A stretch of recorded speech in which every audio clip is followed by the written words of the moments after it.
I am Nigel Smith and I'm here to bring you some great recipes, working along with Clean Easy to make your life simple and much easier with their products. I'm going to do my favourite dessert ever, which is bread and butter pudding. To make a good bread and butter pudding, we've got eggs, sultanas and raisins mixed, some sugar, some fantastic fresh juicy vanilla, some marmalade that's just been melted so it's more syrupy, butter, milk and some cream to enrich it, and not forgetting most of all the bread. To make the bread and butter pudding we need to make the custard first, so we take the eggs into a bowl. We're using the whole of the egg. To that we add our caster sugar and half at this stage. Then we pour in our milk and our double cream. This is whipping cream or double cream. You can't use single because it will curdle and it will split, so in goes the double cream. And this is the custard. We then take a whisk and whisk all these ingredients together, forming the custard. Once this is whisked together, we then add fresh vanilla, and to add the vanilla, we take our vanilla pod and lay the vanilla flat, and then take a sharp knife and split the vanilla pod all the way through, like so. Open the vanilla up, and then with the back of the knife, scrape this luscious, rich vanilla seed into our custard. Okay, so that lovely seed, really oily, goes in. Give that a whisk up and just leave that to infuse and penetrate through the eggs and the milk and the cream. And that's our custard. Then we're going to butter the bread. So take our bread here, and we can use the crust, it's not a problem.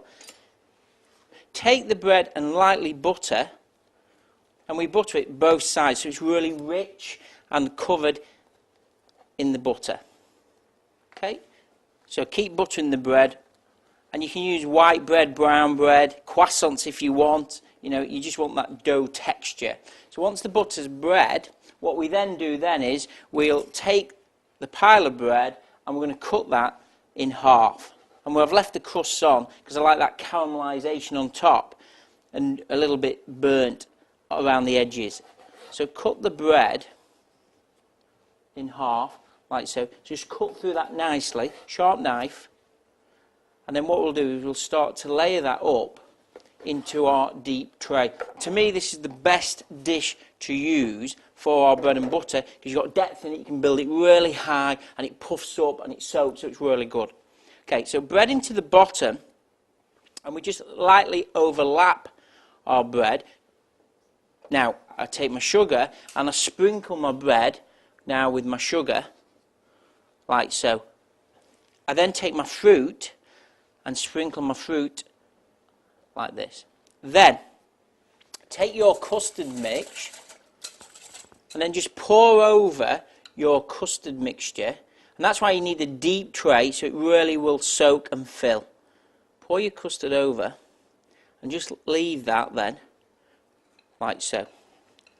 Then continue with your bread and lay it the other way now, so we're going to cross over all the way through.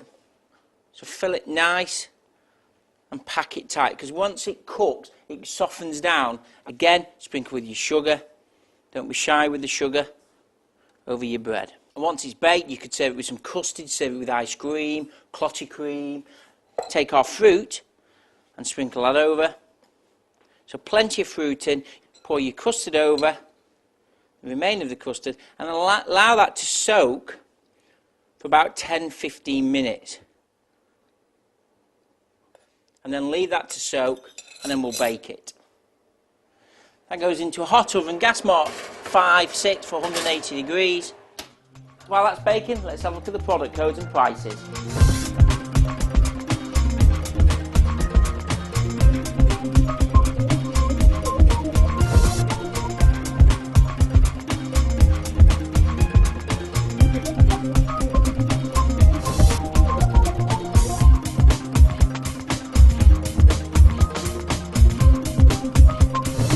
40 minutes, let's just have a look at it. Look at that. Now that is bread and butter, but it's still not finished. Nice and hot. And then what I've done is, as we talked about earlier, we've got some marmalade that we've just melted, and just brush the bread and butter top, just to make it a bit more sticky and gooey, and again a little bit more sweetness and that orange in there with the vanilla. Then, to serve, take a knife and just cut. And then I'm going to use the plastic spatula just to lift the bread and butter. Now look at that. You've got the layers, crispy on top, sweet, custard bread, and there you have the perfect bread and butter. Don't forget to download this recipe with all the ingredients and clean easy products that you need, making your life easier.